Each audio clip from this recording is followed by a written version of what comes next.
Bonjour, bonjour à tous. Bonjour Aurore Berger. Merci d'avoir accepté notre invitation, députée des Yvelines bien sûr et présidente du groupe Renaissance ici à l'Assemblée nationale. Vous aviez été notre invité l'an dernier déjà, en cette période fin de session extraordinaire. Merci d'être à nouveau avec nous aujourd'hui en cette fin de session extraordinaire chargée. On va parler bien sûr de tous les sujets d'actualité, aussi bien concernant le travail parlementaire que le gouvernement avec le remaniement qui est, semble-t-il, en cours. Juste un mot avant de commencer pour vous rappeler que notre rencontre est retransmise sur le portail vidéo internet de l'Assemblée nationale et qu'un live tweet est assuré par nos amis Stanislas Noyer et Nicolas Prissette qui vient d'arriver. On va donc, je le disais, évoquer évidemment tous les sujets d'actualité, mais d'abord en cette période de fin de session extraordinaire, commencer peut-être parce que c'est la saison par un bilan de cette première année de la législature, à la fois d'un point de vue législatif et du fonctionnement de l'Assemblée, cette Assemblée en majorité relative qu'on redécouvre. Quel bilan est-ce que vous faites de cette année dense, intense, avec ses satisfactions et puis ses regrets peut-être ?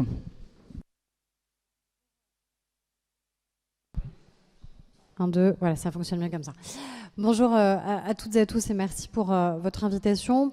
Sur bilan, peut-être à plusieurs niveaux. Il y a le bilan pour l'Assemblée nationale, il y a le bilan législatif au global et puis il y a le bilan pour le groupe que je préside. Sur l'Assemblée, vous le savez mieux que personne, il n'y a jamais eu autant d'intérêt suscité par l'Assemblée nationale. Et ça, c'est une chance, évidemment, pour notre Assemblée. C'est aussi une responsabilité évidente de faire en sorte que l'intérêt nouveau qui a été suscité pour les débats qui se passent à l'Assemblée le soit pour de bonnes raisons, c'est-à-dire la qualité des débats, la vie démocratique et parlementaire, et pas uniquement pour l'écume des choses et le vacarme ou le tumulte qui peut parfois, voire trop souvent, je trouve, exister au sein de l'Assemblée nationale. Donc ça, on a à la fois cette chance, mais cette grande responsabilité de faire en sorte, évidemment, que le débat parlementaire reste au cœur de l'actualité politique, médiatique, pour de bonnes raisons. Ensuite, il y a le bilan législatif. Si on le regarde d'un point de vue quantitatif, parce que là, c'est objectif, ça fait la démonstration, contrairement à ce qui pouvait être prévu, anticipé en fin de session extraordinaire de l'année dernière, d'une Assemblée qui n'est pas bloquée et d'une Assemblée qui, sur tous les grands sujets hors texte budgétaire et retraite, j'imagine qu'on y reviendra, a réussi à trouver des majorités, ce qui signifie donc des majorités différentes qui ont été trouvées sur chacun des projets de loi et des propositions de loi qui ont été adoptés. Et puis, sur le groupe que je préside, 171 députés, on était d'ailleurs 170 en début de mandat. Et puis, parce qu'il y a eu une élection législative partielle et qu'on a battu, grâce à Laure Miller, une députée d'extrême droite, 171 députés aujourd'hui Renaissance. Et je crois qu'en un an, on a fait la démonstration que nous avions un groupe politique et que le terme de politique n'a jamais aussi bien porté son nom sur les initiatives que nous avons prises. D'ailleurs, ça se voit, il y a eu beaucoup plus de propositions de loi qui ont été adoptées que dans le mandat précédent, et des propositions de loi qui étaient purement des initiatives parlementaires, de travaux parlementaires, y compris sur des propositions de loi qui, je crois, sont ancrées dans le quotidien des Français, que ce soit sur les questions de santé, ce qu'a porté et Fadila Khattabi et Stéphanie Ries, sur la question de la grande distribution et du soutien à nos industriels et à nos agriculteurs, c'est ce qu'avait porté Frédéric Descrozaille, sur la lutte contre les squats et les impayés de loyer, c'était Guillaume Kasbarian, sur le permis de conduire, c'était Sacha Houlié. Donc, des sujets qui parlent au quotidien des Français, qui ont été adoptés, pour certains qui sont déjà d'ailleurs promulgués. Et ce qui est intéressant, et j'arrêterai là, c'est que d'ailleurs 67%, parce qu'on a fait nos stats aussi, des propositions de loi du groupe Renaissance ont été adoptées à l'unanimité de l'Assemblée nationale. Ce qui veut dire que quand c'est aussi d'émanation parlementaire, quand ce sont les députés qui eux-mêmes portent un sujet, on arrive d'autant plus et d'autant mieux à aller chercher du compromis et du consensus. En tout cas, on en a fait la démonstration cette année. Aurore Berger, vous l'avez dit vous-même dans votre bilan, la plupart des textes sont passés, effectivement, y compris dans cette majorité relative, mais il y a quand même eu l'épisode de la réforme des retraites qui a été voté grâce au 49.3. C'est ce que la plupart des Français retiennent de cette année législative. Est-ce que c'est une difficulté pour vous, au groupe majoritaire, et comment vous abordez ça, notamment les prochains textes budgétaires, à la lumière de ce qui est perçu comme un déficit démocratique ?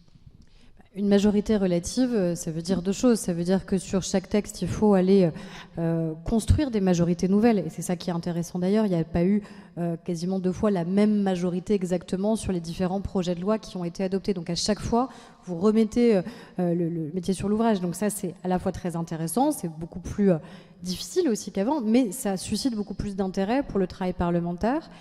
Après, c'est vrai aussi qu'en majorité relative, on le sait, quand vous abordez les textes budgétaires, sauf grand imprévu, vous voyez bien que vous n'avez pas d'autre choix non plus que d'utiliser le 49.3, pour des raisons évidentes. Et je pense qu'à un moment, il faut l'accepter, qu'il faut le normaliser, qu'il faut se dire que nous avons besoin pour notre pays qu'un budget, tant budget de l'État que budget de la sécurité sociale, puisse être adopté.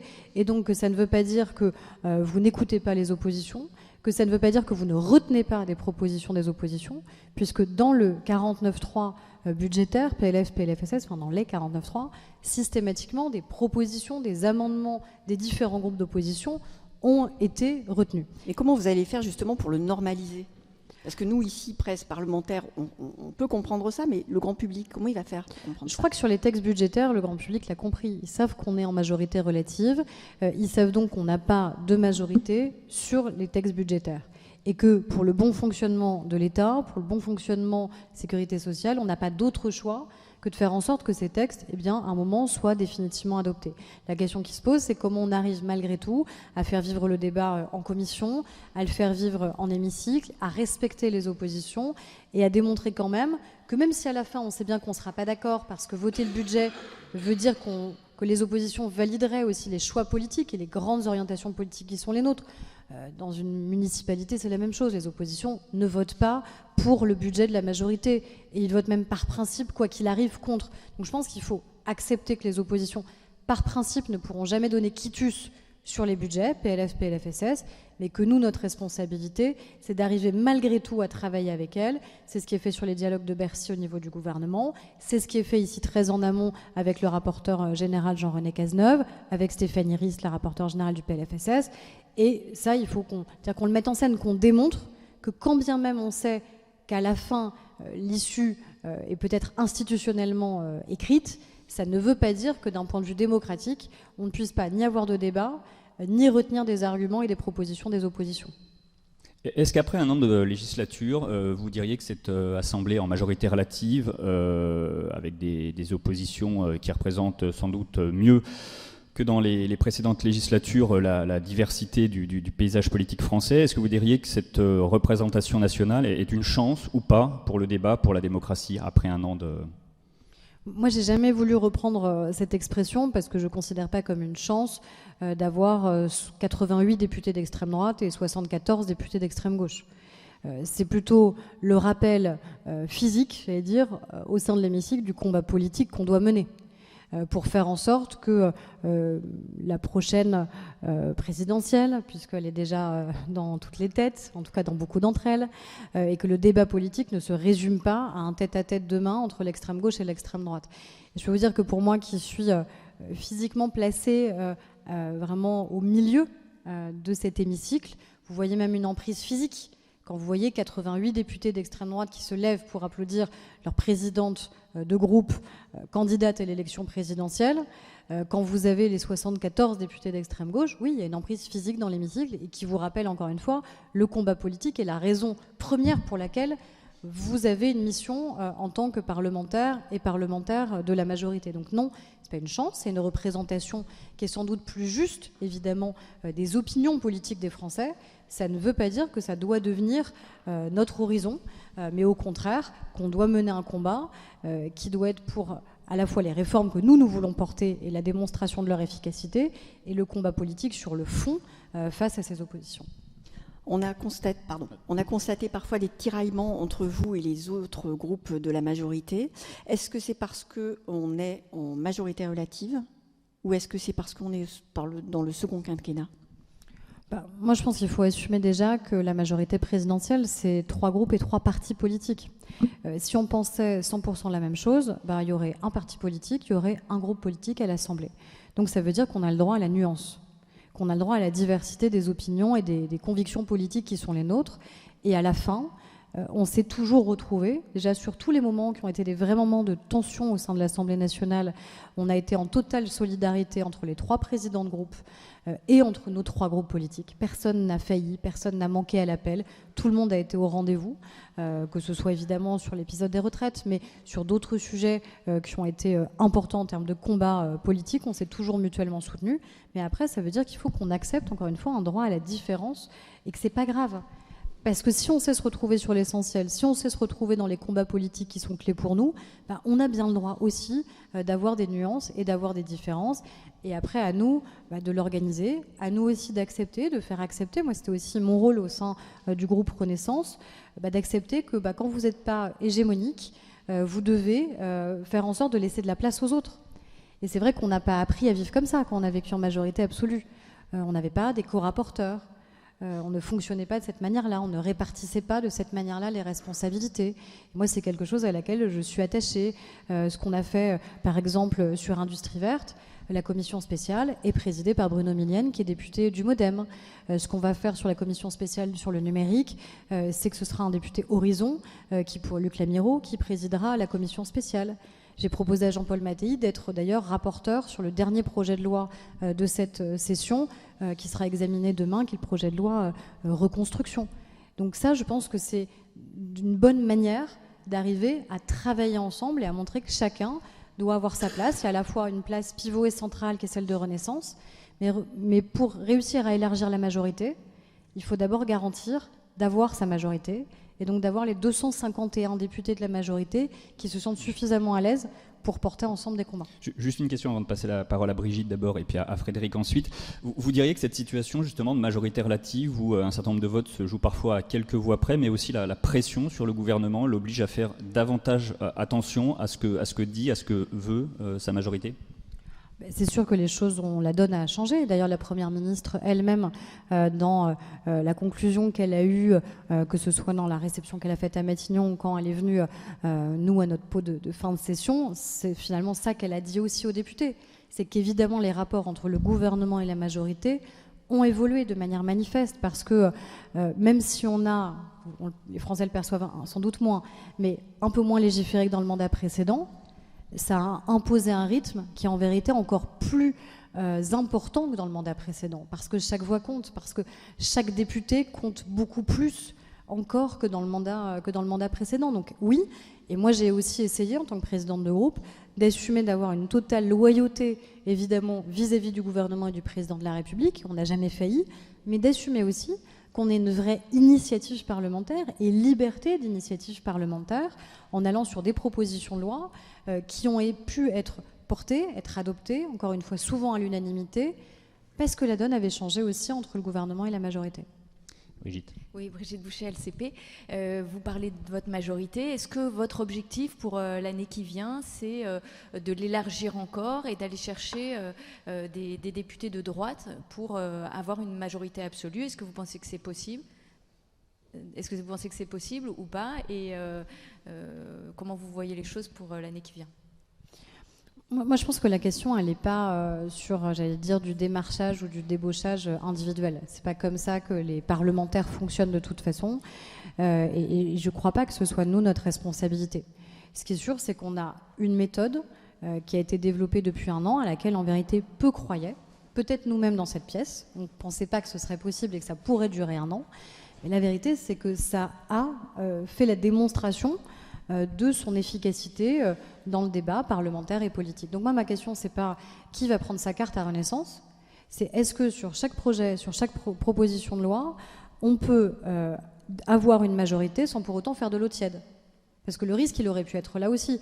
C'est qu'à partir du moment où vous devez composer avec des oppositions, à partir du moment où vous devez élargir, aller au-delà de vous-même et votre propre majorité, est-ce que le risque, c'est finalement que vous ayez des projets, des propositions de loi qui soient amoindris? Ça n'a pas été le cas. On les a plutôt même renforcés en général pour aller chercher ces majorités. Et évidemment, il faut aussi respecter le fait que ce n'est pas parce qu'un député de l'opposition vote un texte avec nous qu'il devient député de la majorité. Mais c'est aussi un apprentissage nouveau, c'est-à-dire c'est à la fois nouveau pour les députés de la majorité, c'est aussi nouveau pour des députés d'opposition qui n'ont pas eu à fonctionner de cette manière-là dans les mandats précédents. Donc la responsabilité, elle est extrêmement partagée en fait. Frédéric. Frédéric Aziza, Radio J. Vous êtes venu faire votre bilan de votre année de président du groupe Renaissance, donc ici aujourd'hui devant l'Association des journalistes parlementaires. Est-ce que c'est aussi parce que vous avez eu l'assurance que demain vous serez ministre? Je crois que la date a été calée depuis plusieurs semaines. Et que, en effet, pour cette rencontre, oui. On est d'accord? Voilà. Donc la date a été calée depuis plusieurs semaines.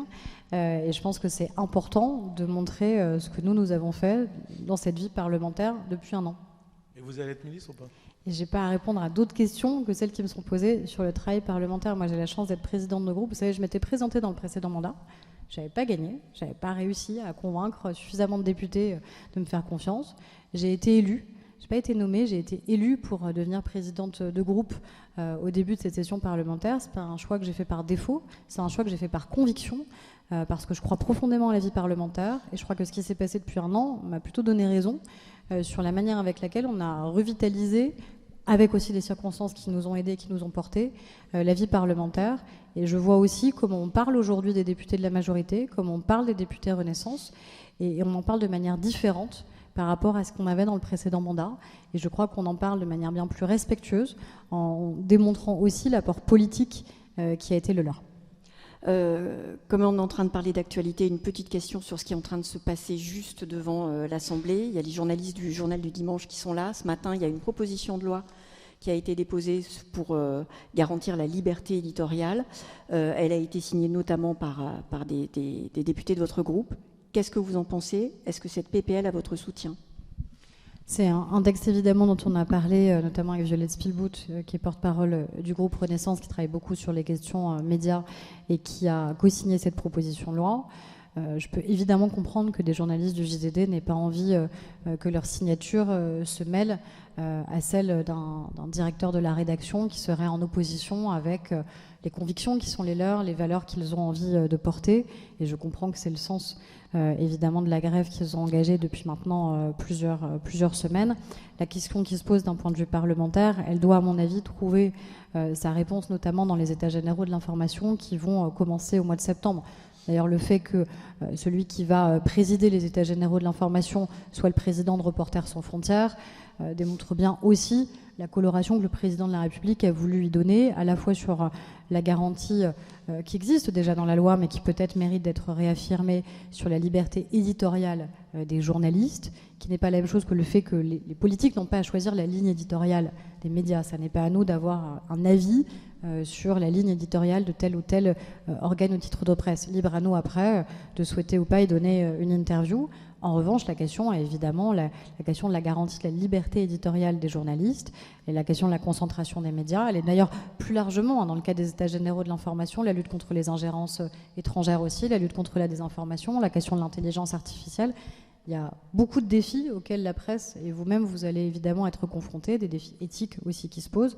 Donc pour moi, au-delà de la proposition de loi, la question d'une éventuelle déclinaison législative ou parlementaire, elle est évidemment dans les états généraux de l'information et je pense que c'est une bonne chose qu'ils aient été annoncés, notamment dans le contexte que vous décrivez. D'abord Annabelle, parce que je crois qu'elle a une question également sur ce sujet, et puis ensuite Tam. Oui, pour compléter la question de Nathalie, à titre personnel, est-ce que vous estimez que la personnalité de Geoffroy Lejeune, est-ce que ses combats politiques, ses convictions en tout cas, sont compatibles avec la direction de la rédaction du Journal du Dimanche ? C'est pas à moi de choisir un directeur de la rédaction, quel qu'il soit. C'est pas à moi de le définir. C'est la liberté, encore une fois, des journalistes de savoir si oui ou non ils souhaitent l'avoir comme directeur de la rédaction. Encore une fois, si c'est pas aux députés, évidemment, de définir une ligne éditoriale d'un média, c'est évidemment pas à l'actionnaire non plus de le faire. D'ailleurs, il y a un certain nombre de titres de presse qui ont mis en place des garde-fous. Je pense évidemment au Monde avec la possibilité de droit de veto des journalistes. Donc ces garde-fous, ils peuvent évidemment exister. Voilà, la question, qu'elle soit sur Geoffroy Lejeune ou sur quelque autre directeur de la rédaction, en vérité, c'est pas à nous d'y répondre. Parce que c'est pas à nous de définir la ligne éditoriale d'un titre de presse. Je pense qu'en plus, y répondre donnerait le sentiment qu'on défendrait le JDD parce que ce serait un titre qui serait plus proche de nos idées ou de nos convictions. La question, elle n'est pas là. La question, elle est sur la question du pluralisme des médias et encore une fois sur la liberté éditoriale des journalistes qui doit être impérativement garantie. Et je crois qu'elle l'est, et heureusement, dans notre pays. Et si elle doit être réaffirmée et si une initiative parlementaire doit exister, c'est vraiment dans les États généraux qu'on pourra le déterminer. Tam et puis Jean-Michel. Dans l'actualité récente, il y a eu bien sûr les émeutes urbaines qu'a connues la France entre le 27 juin et le 5 juillet dernier. Au-delà du projet de loi d'urgence dont l'adoption est déjà écrite d'avance, qu'est-ce qu'il faut faire pour vous? On parle certainement d'une réflexion à partir de la rentrée. Donc quelles sont pour vous les priorités? Est-ce que vous allez plutôt vers un nouveau plan banlieue, accompagnement social, etc. Plutôt un retour de l'ordre, est-ce que vous allez plutôt sur le régalien? Et puis une question subsidiaire, il y a plusieurs parlementaires de gauche qui ont demandé un débat sur les causes profondes de ce qui s'est passé dans les banlieues. Elisabeth Borne a refusé. Est-ce que vous ne le regrettez pas? Sur la dernière question, moi j'ai entendu uniquement une présidente de groupe demander un débat à 50-1. Eliane Assassi et Patrick Caner, il y a eu plusieurs... en tout cas, je parle pour moi, pour l'Assemblée nationale. Il y a, pour moi, à ma connaissance, un seul groupe politique qui l'avait demandé. Après, vous savez, les débats à 50-1, pour moi, ont plus vocation à servir des débats qui sont sur des questions internationales, par exemple. On l'a fait sur l'Ukraine. Ce sont des débats qui sont sans vote. Où finalement chaque président de groupe vient s'exprimer devant l'Assemblée nationale. Je ne suis pas sûre que c'est là où vous permettez de tirer des enseignements particuliers de tel ou tel événement, de telle ou telle crise. Je pense qu'il faut les utiliser avec beaucoup de parcimonie, sinon ils perdent de leur sonalité en général. Pour moi, ils sont plus sur les enjeux internationaux. Enfin, je trouve qu'ils ont plus d'impact sur ces questions-là. Après, sur les raisons profondes des émeutes urbaines qui ont existé, il y a plusieurs choses. Il y avait d'abord une réponse immédiate qui devait être apportée, qui était évidemment une réponse d'autorité et d'ordre, parce que les premières victimes de ces émeutes urbaines sont d'abord celles et ceux qui vivent dans les différents quartiers qui en ont été frappés. Moi, je suis dans un département, les Yvelines, qui malheureusement a été largement émaillé par ces violences urbaines, des écoles qui ont été intégralement brûlées et détruites.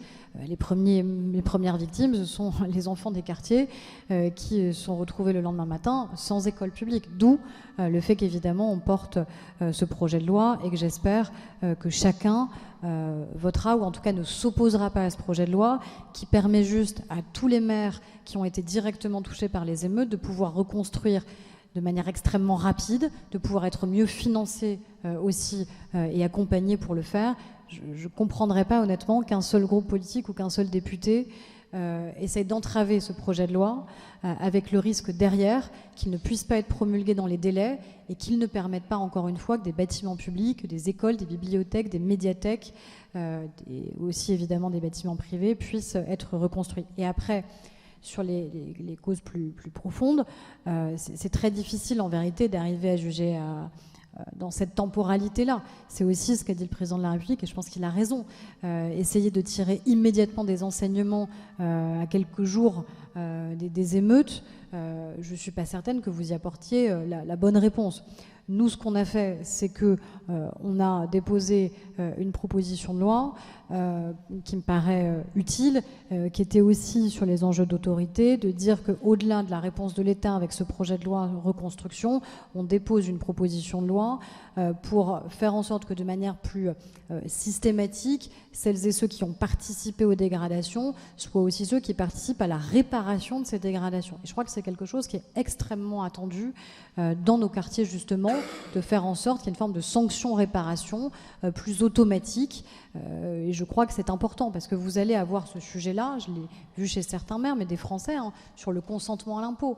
Sur est-ce que c'est légitime que tous les Français contribuent à financer la réparation des dégradations commises par quelques-uns. Vous voyez bien que ce débat, il va exister. Et puis après, je pense que vous avez des vrais débats de fond sur la question, évidemment, encore une fois, de l'habitat, sur la manière avec laquelle ces quartiers sont organisés ou pas et qui y a accès, comment on fait en sorte que le symbole de la réussite dans ces quartiers ne soit pas uniquement d'aller vivre ailleurs, comme c'est aujourd'hui bien trop souvent le cas, où vous voyez bien que quand vous réussissez, l'un des premiers réflexes, c'est souvent de déménager et de changer de quartier, de changer de ville. Si on veut changer durablement ces quartiers, changer leur image, changer leur habitat, renforcer les services publics, renforcer la vie en général économique et sociale et culturelle et sportive dans ces quartiers, c'est pour faire en sorte que les gens puissent être fiers d'y habiter et n'est pas comme seule vocation d'en partir. Il y a évidemment la question des familles qui se pose. On travaille avec Fanta Berete, notamment dans le groupe, sur la question de meilleure reconnaissance et accompagnement des familles monoparentales, parce qu'on voit qu'il y a une surreprésentation des familles monoparentales, en l'extrême majorité des cas des femmes dans ces quartiers, ce qui pose aussi des questions sur l'accompagnement aussi à la parentalité, sur les métiers qui sont exercés, sur les conditions de rémunération. Donc c'est l'ensemble de ces sujets. La question, elle n'est pas de faire un plan immédiat. Je pense que s'il y avait une réponse immédiate à apporter et facile, je crois qu'il y aurait eu une alliance sur ces questions-là. Je pense que c'est plus profond, plus difficile sans doute à adresser et que ça nécessite d'abord qu'il y ait des réponses d'urgence qui puissent exister, ordre, autorité, fermeté de manière évidente pour ramener le calme. Malheureusement, tous les parlementaires n'ont pas franchement concouru à appeler au calme, loin s'en faut. Évidemment, reconstruction, accompagnement des communes et puis après, travailler sur les autres chantiers à la rentrée. On attend d'ailleurs une expression du président de la République, notamment sur ce thème dans les prochains jours. Vous attendez quoi? Est-ce que vous attendez un diagnostic? Est-ce que vous attendez déjà des solutions? Qu'est-ce qu'il doit dire? Ça, c'est lui qui décidera de quand et sur quoi il s'exprimera. Mais de la même manière, je pense que réagir à chaud dans l'immédiat après émeute biaise forcément la manière avec laquelle vous parlez, la manière avec laquelle aussi c'est ressenti, j'allais dire.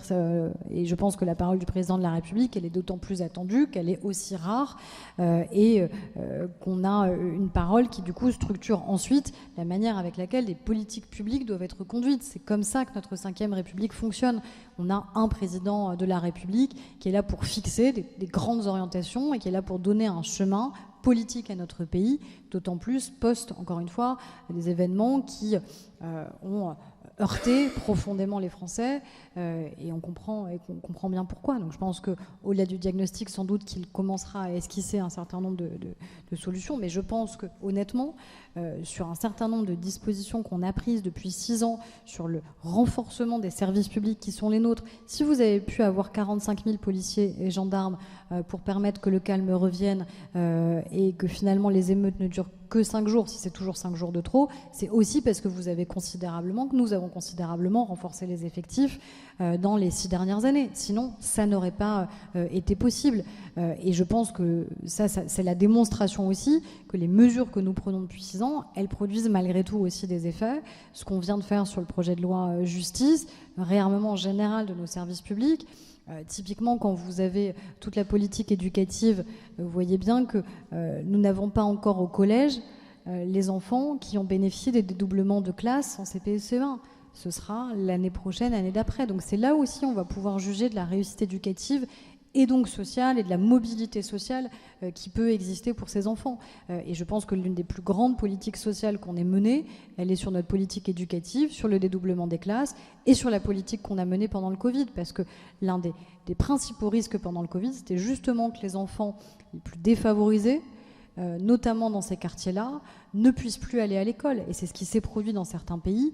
Et vous en voyez des dégâts qui sont extrêmement importants. Donc il y a, au-delà encore une fois du diagnostic, il y a aussi démontré comment ce que nous avons pensé, ce que nous avons aussi pensé pour les familles, le paiement automatique des pensions alimentaires, ce qu'on est en train de construire sur le service public de la petite enfance, et bien que tout ça, ça concourt aussi à changer progressivement la physionomie de nos quartiers, et pas que de nos quartiers, parce qu'il ne faut pas qu'on donne le sentiment de vouloir opposer des territoires, parce que quand on parle des quartiers, il y a aussi une forme de relégation qui peut être ressentie ou même vécue dans un certain nombre de nos territoires ruraux, avec les mêmes sujets qui parfois peuvent exister sur les questions de mobilité géographique, de mobilité sociale. Alors plusieurs questions. Jean-Michel, Nicolas et puis Frédéric. Oui, bonjour, Jean-Michel Lamy, nouvel économiste.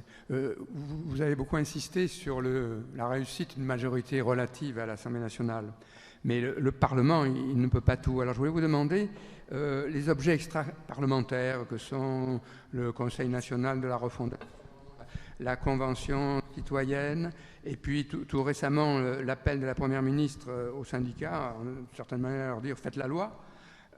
Comment vous voyez tout ça? Comment ça s'articule avec votre mission?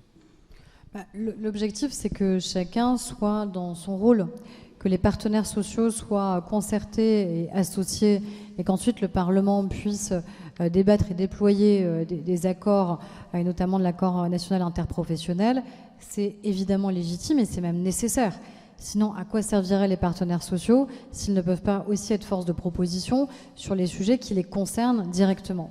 Et puis après, vous avez cette demande très puissante qui est aussi un des points sur lesquels Emmanuel Macron lui-même, président de la République, et notre mouvement, notre parti s'est construit, qui est la question de l'engagement citoyen et de la participation des citoyens. Donc ça ne peut pas juste être un slogan de campagne électorale, ça veut dire que vous devez absolument le démontrer. C'est-à-dire que les maires qui sont les nôtres sont en train de le démontrer dans les démarches qui sont les leurs. Et ça veut dire aussi que quand vous faites typiquement des conventions citoyennes, oui, ça peut être difficile, parce que ça interroge sur la place des parlementaires, parce que ça remet en question aussi des modes et des modèles de fonctionnement.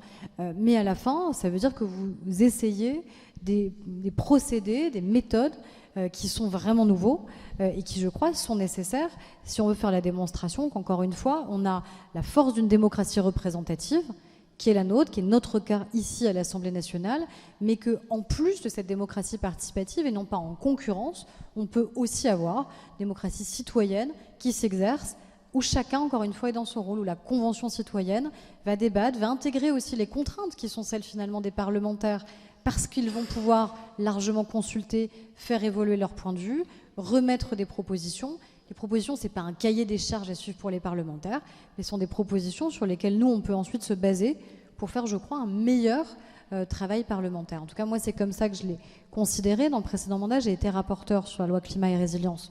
Donc, j'étais directement concernée par la Convention sur le climat. Je n'ai pas l'impression d'avoir moins bien fait mon travail parlementaire ou de l'avoir fait sous la dictée ou la contrainte. Par contre, je l'ai fait en partant d'une base qui était nouvelle, qui était les recommandations de la Convention citoyenne pour le climat. Donc oui, c'est un peu différent, il faut arriver à trouver sa place, mais je pense que ça mérite d'être essayé, et qu'en tout cas, on ne peut pas reprocher au président de la République d'essayer des choses qui n'ont pas été totalement habituelles dans les quinquennats précédents. Nicolas ? Au-delà du bilan du travail parlementaire que vous avez établi, quel regard vous portez sur la situation politique du pays en général? Parce qu'on s'est retrouvé pendant cette année de majorité relative, avec des oppositions qui s'expriment fortement, dans un pays où on a vu des choses qu'on n'avait pas vues depuis très longtemps. Alors on parlait tout à l'heure des émeutes, mais il y a aussi énormément de violence, de menaces et de phénomènes groupusculaires qu'on n'avait pas vus depuis très longtemps, en tout cas de moindre intensité que ces derniers mois. Quel lien vous faites entre la situation parlementaire aujourd'hui et ce qui se passe dans le pays avec cette recrudescence de tensions? Quelles responsabilités sont en cause selon vous? La tension, elle existe déjà à l'Assemblée nationale et au cœur de l'hémicycle. Moi, je me souviens de certains qui, il y a un an, considéraient que c'était une bonne chose que la colère s'exprime au sein de l'hémicycle parce qu'elle s'exprimerait moins en dehors. C'est évidemment l'inverse qui se produit. À partir du moment où vous légitimez l'expression de la colère, de la violence, du tumulte permanent au sein de l'hémicycle, vous la légitimez d'autant plus à l'extérieur. Si les parlementaires eux-mêmes s'extraient de la bonne tenue des débats, et ce qui n'empêche pas d'avoir des débats vifs, pourquoi est-ce que la rue serait plus calme? C'est évidemment l'inverse qui s'est produit. Et à ce titre, évidemment que la France insoumise a une responsabilité évidente. C'est une stratégie politique assez revendiquée, peut-être pas de manière très transparente, mais je pense qu'elle est assez claire. Elle est assez claire pour vous ici, elle est assez claire pour nous dans l'hémicycle. La stratégie de la France insoumise, la stratégie de Jean-Luc Mélenchon, c'est à la fois d'écraser ses partenaires, de manière assez évidente, même si parfois certains se rebiffent. On verra dans la durée ce que deviendra la NUPES, mais au-delà d'écraser ses partenaires, c'est d'espérer se retrouver en tête-à-tête face à l'extrême droite dans 4 ans. C'est ça sa stratégie. et ce qui est en effet un formidable marchepied pour Marine Le Pen et l'extrême droite, parce que dès lors, la seule chose qu'ils ont à faire dans l'hémicycle, c'est de s'y tenir bien et de ne pas dire grand-chose. Et donc nous, ça veut dire qu'on a une double responsabilité, qui est à la fois de tenir la dignité des débats face à la France insoumise, et qui est aussi de démasquer la stratégie, les idées et le projet de l'extrême droite, parce qu'en vérité, on est les seuls à le faire. Vous aviez demandé la semaine dernière des sanctions à l'égard des députés qui avaient participé à une manifestation interdite il y a une dizaine de jours autour d'Assa Traoré. Finalement, il n'y a pas eu de sanctions. Hein. Vous aviez demandé ça avec Jean-Paul Mattei et Laurent Marcangeli parce que les faits concernés n'avaient pas eu lieu à l'Assemblée. Est-ce que la question a tout de même été évoquée ce matin au bureau que s'est-il dit à ce sujet ? Oui, bien sûr, on en a parlé au bureau. Je peux en parler puisque de toute façon, ensuite, il y a un compte-rendu qui est fait. Donc, nos échanges, ils sont évidemment retranscrits. Ce qu'on a considéré que Jean-Paul Mattei et Laurent Marcangeli, c'est qu'encore une fois, quand vous êtes parlementaire, il y a des choses qu'on fait et il y a des choses qu'on ne fait pas. C'est aussi simple que ça, en vérité. Et l'usage que vous faites de votre mandat, vous êtes évidemment totalement libre de vos idées, de vos expressions, dans la limite de ce que permet la loi. Mais le fait de volontairement venir à une manifestation interdite, à une manifestation où on crie, je cite, tout le monde déteste la police et où vous restez volontairement, une manifestation où vous venez ceint de votre écharpe tricolore pour vraiment revendiquer votre statut de député, avec presque, disait Marie Guévenoux dans le débat qu'on avait au bureau, une forme de volonté d'intimidation aussi des forces de l'ordre qui sont là pour maintenir l'ordre malgré tout dans cette manifestation interdite.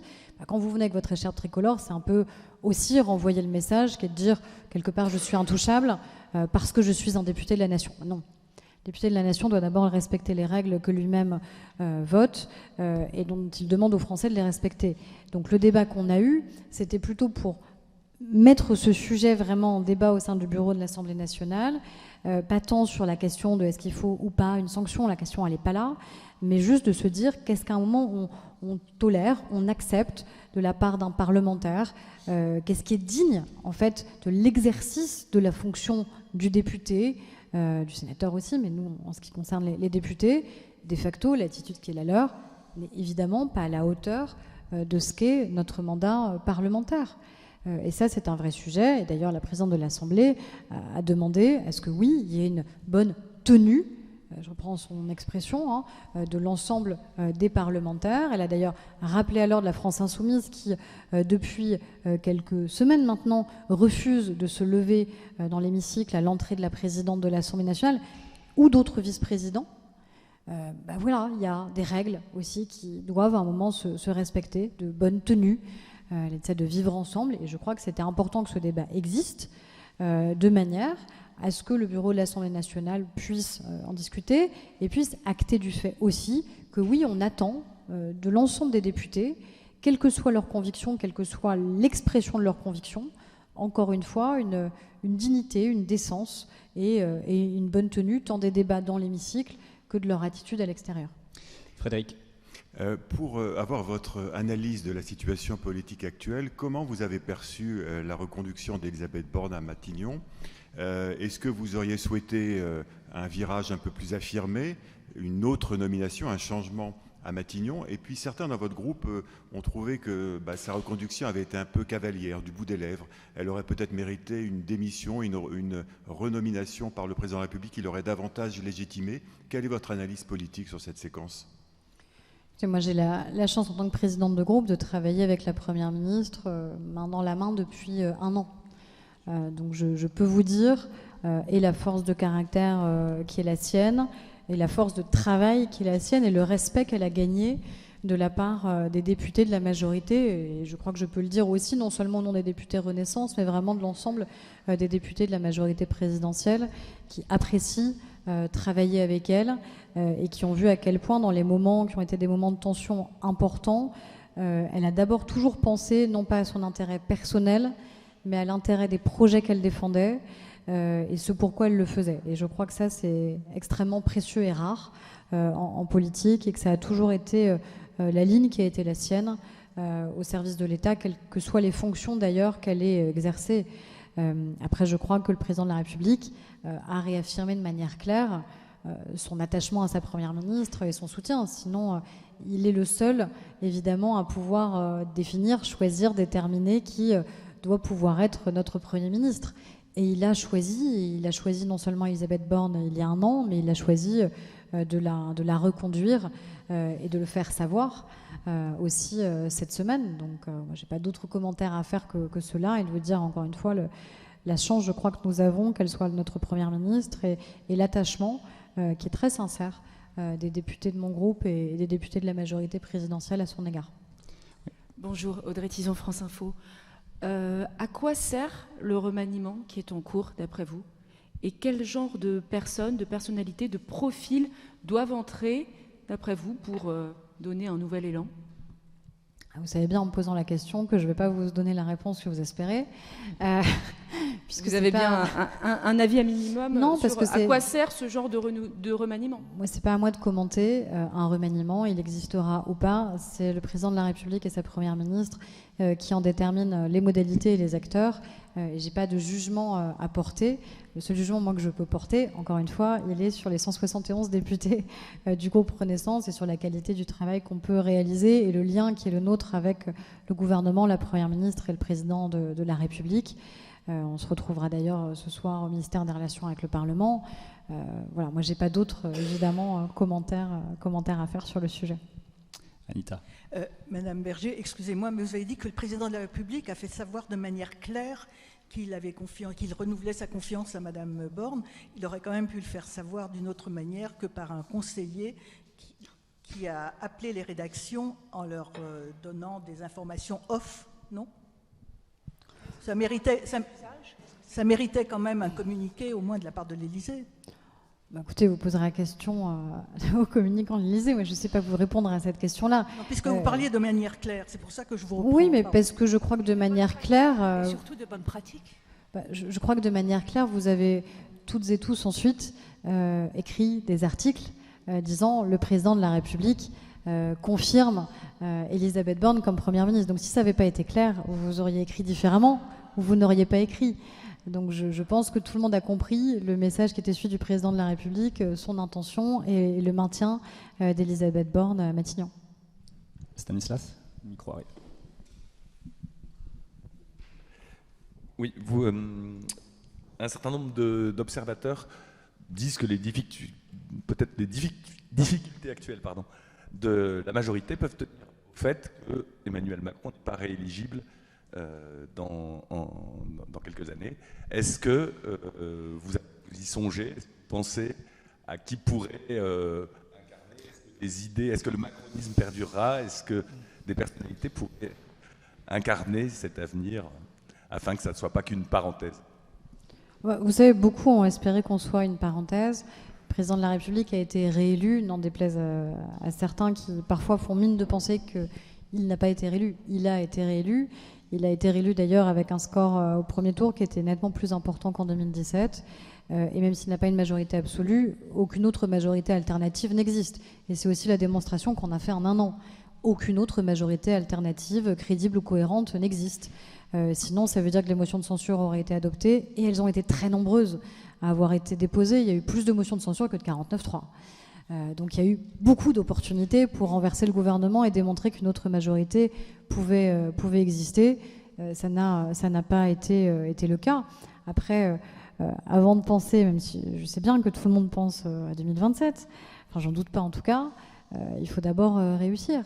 Il n'y aura pas d'avenir individuel s'il n'y a pas de réussite collective de ce mandat. Ça, c'est une règle assez basique, quelles que soient les personnalités. Après, vous évoquez vous-même un certain nombre de ces personnalités.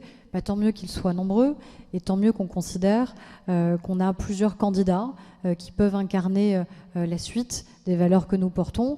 Je note qu'il y a d'autres partis politiques où il y a une seule option, voire où il n'y en a pas du tout. Je préfère avoir plusieurs options de qualité plutôt qu'aucune ou toujours la même. On a bien compris, Aurore Berger, que vous ne vouliez pas parler du remaniement en cours.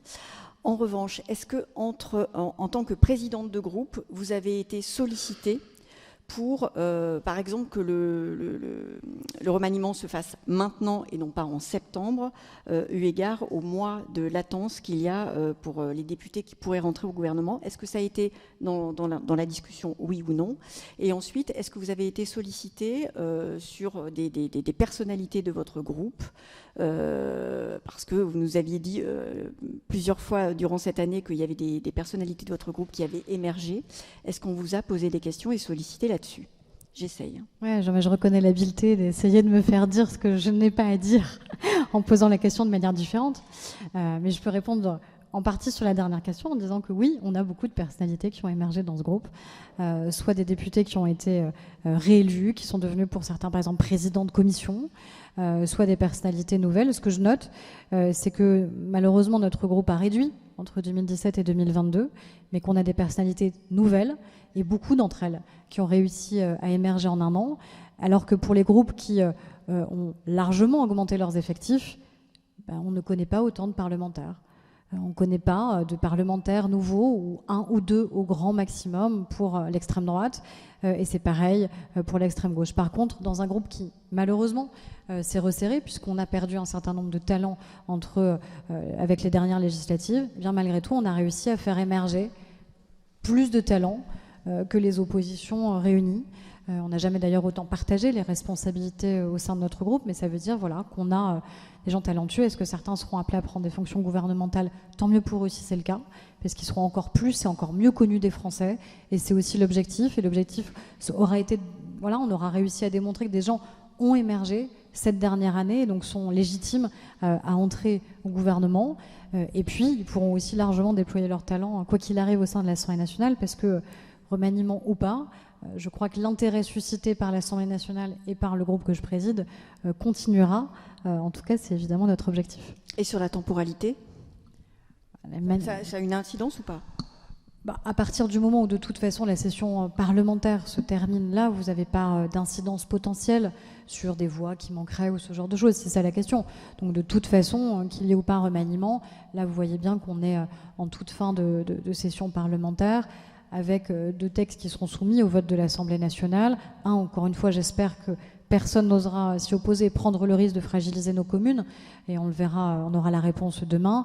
Et puis un vote en la forme solennelle pour le projet de loi Industrie verte. Alors, je ne sais pas vous dire quand il aura lieu.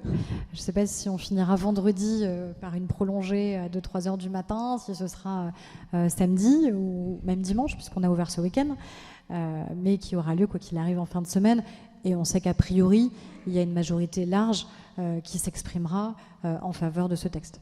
Sur ce texte Industrie verte, avant de passer la parole à François, Bruno Le Maire a dit, lors de la présentation du texte dans l'hémicycle, que c'était le choix d'une croissance décarbonée. On connaît bien les enjeux à la fois industriels et climatiques. Certains estiment que, dans l'opposition, que cette expression croissance décarbonée est une injonction contradictoire et que c'est pas possible. Est-ce que vous arriverez à démontrer l'inverse? Je crois que c'est non seulement possible, mais c'est surtout souhaitable. En tout cas, nous, c'est le modèle de société qu'on a envie de porter. Le modèle de société qu'on a envie de porter, c'est pas un modèle de décroissance, c'est un modèle de croissance, mais qui s'assoit sur d'autres choses. Prenez un exemple. On était en délégation parlementaire au Salon du Bourget. Peut-être que certains d'entre vous y sont allés. Il y a deux choix. Soit on explique aux Français, on explique à nos entreprises qu'on arrête toute innovation nouvelle, qu'on ne pourra plus se déplacer en utilisant l'avion, ce qui est un vrai sujet aussi, de mobilité géographique, de mobilité sociale, de risque d'inégalité sociale aussi entre ceux qui auront les moyens et ceux qui ne les auront pas. Soit on fait en sorte que la France soit à l'avant-garde de l'innovation pour faire en sorte qu'on puisse avoir de l'aviation décarbonée. Et donc ça s'appelle de la croissance décarbonée, typiquement. C'est-à-dire faire en sorte que ces innovations existent en France, sur la question de l'hydrogène, sur la question de l'électrique. Moi, j'ai vu une formidable start-up française qui s'appelle Beyond, qui travaille sur le sujet. Et moi, je me dis que nous, le projet politique qu'on a envie et qu'on doit porter, c'est celui-ci. C'est celui qui réconcilie écologie et innovation, et donc croissance et emploi avec la question écologique, plutôt en face de ceux qui considèrent qu'il vaut mieux interdire, taxer plus, et qui créeront des inégalités de manière évidente entre ceux qui pourront, ceux qui auront les moyens, et ceux qui ne les auront pas. Et je ne crois pas qu'ils ramènent à eux, d'ailleurs, des gens qui demain seront des avocats des enjeux écologiques et de la lutte contre le dérèglement climatique en fonctionnant de cette manière-là. François. Oui, François Jarvet, Horizon Politique. la session budgétaire va être tendue. Est-ce que vous avez toujours l'intention de changer le président de la Commission des finances et comment ? Alors, tendu, on a un contexte de finances publiques qu'il est, mais vous avez vu que les budgets présentés par Bruno Le Maire et Gabriel Attal démontrent qu'on sait aussi baisser la dépense publique. En tout cas, c'est l'objectif qui est le nôtre, avec moins 3,5%, sans pour autant rogner sur, évidemment, des priorités qui sont les nôtres. Je pense évidemment aux annonces de la Première ministre sur la transition écologique et 7 milliards d'euros, l'éducation, évidemment, les enjeux régaliens. Après, vous le savez, il y a à la fois la règle constitutionnelle qui fait que le président ou la présidente de la commission des finances doit revenir à un membre de l'opposition. Donc ça, il n'y a pas de choix. C'est forcément un député de l'opposition. La question se posera, et elle se posera aux députés de la commission des finances que nous réunirons des 3 groupes de la majorité pour savoir s'ils souhaitent ou pas participer à ce vote. Moi, ce que je note, au-delà de la réponse qui sera apportée, qui sera d'abord une réponse collective, collégiale, les 3 groupes de la majorité et des députés qui siègent en commission des finances, c'est l'attitude qui a été celle du président de la commission des finances, qui a créé précédent sur précédent, contrairement à tous les usages, contrairement à ce que dit notre Constitution, contrairement à ce que dit le règlement intérieur de l'Assemblée nationale, et ce qui a donc conduit parfois la présidente de l'Assemblée nationale à le désavouer, non pas pour le désavouer politiquement, mais pour faire respecter nos institutions et la Constitution. Et ça, je ne crois pas que ce soit à la hauteur des fonctions qui sont les siennes. Et encore une fois, qu'il reste ou non, quelle que soit la personne qui sera élue, parce que de toute façon, il y aura un vote. Je pense qu'il y aura, comme à chaque fois. La dernière fois, il y avait 4 candidats de mémoire, Véronique Louwagie, Jean-Philippe Tanguy, Charles-Amédée de Courson et Éric Coquerel.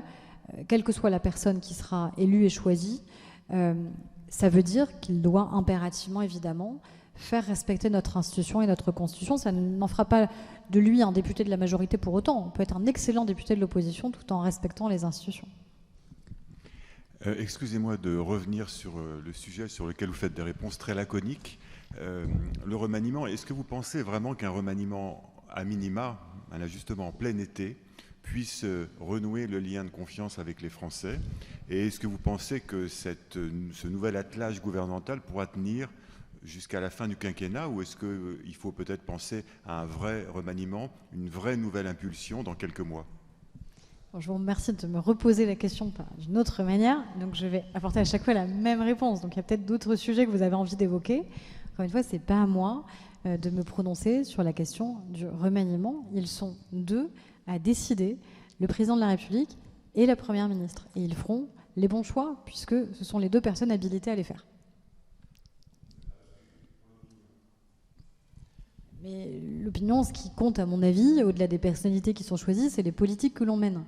C'est ça qui compte pour les Français. C'est concrètement qu'est-ce qui change dans leur vie quotidienne. Est-ce qu'ils peuvent plus facilement faire leurs courses parce qu'à la fin, on a une inflation qui est maîtrisée en France beaucoup plus qu'elle ne l'est dans le reste de l'Union européenne? La réponse est oui. Et je crois que ça, c'est une réponse qui est importante. Est-ce qu'on continue à baisser les impôts des Français? La réponse est oui. Voilà, je pense que les sujets, ils sont ceux-là. Est-ce que pour les parents, j'aurais bien un enseignant à la rentrée dans chaque classe devant mes enfants? La réponse est oui, avec un engagement du président de la République sur le remplacement des enseignants. Est-ce que je pourrais emmener sans inquiétude mon enfant à la crèche à la rentrée parce qu'on crée un service public de la petite enfance? Voilà, je pense que le sujet, il est beaucoup plus pour les Français, concrètement, ce qui change dans leur vie quotidienne ou ce qui est garanti ou protégé dans leur vie quotidienne, que celles et ceux qui portent ensuite ces politiques publiques. Notre enjeu en tant que politique, c'est d'abord ça. Qu'est-ce qu'on fait qui, à un moment, change la donne ou pas dans la vie des Français? Et je pense que c'est la seule question qui emporte réellement les Français qui, objectivement, n'ont pas harcelé de messages sur cette question-là. Je ne suis pas sûre, en vérité, qu'ils vous harcèlent vous-même sur cette question-là, autant qu'ils le faisaient peut-être il y a 10 ans, il y a 15 ans, j'en sais rien. Mais voilà, je comprends que vous ayez besoin d'écrire sur le sujet, mais je ne suis pas sûre que ce soit le plus intéressant, honnêtement. Oui, bonjour, Mathilde Nutarelli de Public Sénat.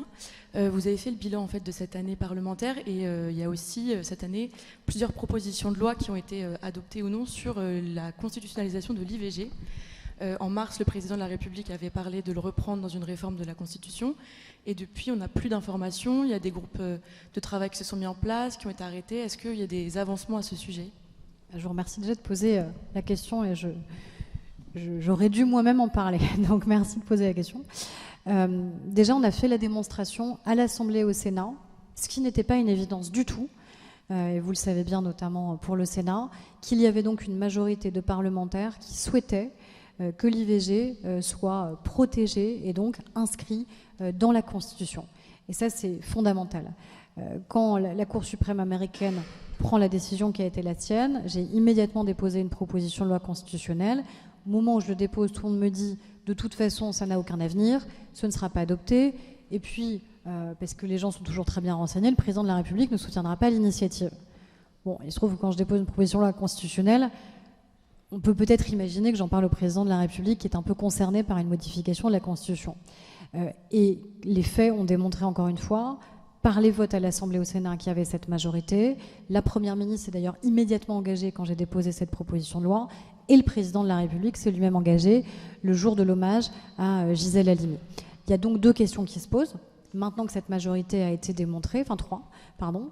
Un, quel est le texte définitif sur lequel on doit pouvoir se mettre d'accord ? Est-ce qu'on repart du texte du Sénat, qui est celui qui sans doute aura le plus large assentiment ? Pour en avoir parlé avec des sénatrices très engagées, je pense à Mélanie Vogel, je pense à Laurence Rossignol, notre sujet, il est moins la rédaction que la concrétisation de l'engagement qui doit être le nôtre. Donc je pense que cette question-là, elle peut vite être résolue. La deuxième, c'est est-ce que on souhaite avoir un texte autonome dédié uniquement à cette question-là, ou est-ce que ça peut être intégré dans une réforme institutionnelle et constitutionnelle plus large ? Et ça, c'est vraiment le sujet qu'on doit réussir à trancher. Moi, je souhaiterais qu'on puisse avoir une réforme constitutionnelle assez large, parce qu'on a d'autres enjeux à traiter. Je ne sais pas si, pour le coup, nous aurions une majorité des 3/5 pour le faire. Mais ce que je sais, c'est qu'au regard de l'engagement de la Première ministre, de l'engagement public du président de la République, de l'engagement de la majorité et des oppositions, avant la fin du mandat, je suis persuadée que nous aurons réussi à intégrer l'IVG dans la Constitution. Est-ce que ce sera un texte autonome ou pas ? Je ne sais pas vous répondre aujourd'hui, parce que ça dépend aussi beaucoup de ce que les oppositions accepteront ou pas dans le cadre d'une réforme constitutionnelle. Ce qui compte à la fin, c'est que ce soit inscrit, parce que ça envoie un signal non seulement pour notre pays, mais à travers le monde. Ça, il faut en avoir conscience. Quand la France vote à l'Assemblée nationale, quand la France vote au Sénat, la France est écoutée, elle est regardée, elle est respectée. Et je crois que c'est aussi important pour les droits des femmes en général. Et puis il y a d'ailleurs l'engagement européen, qui est celui du président de la République, que Stéphane Séjourné porte, sur la question de la charte des droits fondamentaux de l'Union européenne, là aussi, qui mériterait sans doute d'être modifié. Et c'est l'engagement que la France porte de manière conjointe avec ce qu'on fera. Je le mets au futur, pas au conditionnel, avec ce qu'on fera sur la Constitution française. Merci pour la question, merci pour la réponse. On aura sans doute l'occasion d'en reparler à l'avenir. Merci d'avoir maintenu votre présence ici, sur fond de remaniement annoncé, attendu. On sait que c'est toujours des périodes parfois un petit peu compliquées avec les hypothèses qui circulent. Merci à Nathalie Moret d'avoir animé cette rencontre avec moi, puisque Chantal Didier a la chance d'être en vacances quelques jours avant nous. Merci à tous et encore une fois merci Aurore Berger. On aura sans doute l'occasion de vous réinviter la session prochaine dans cette fonction ou dans une autre. Bon après-midi.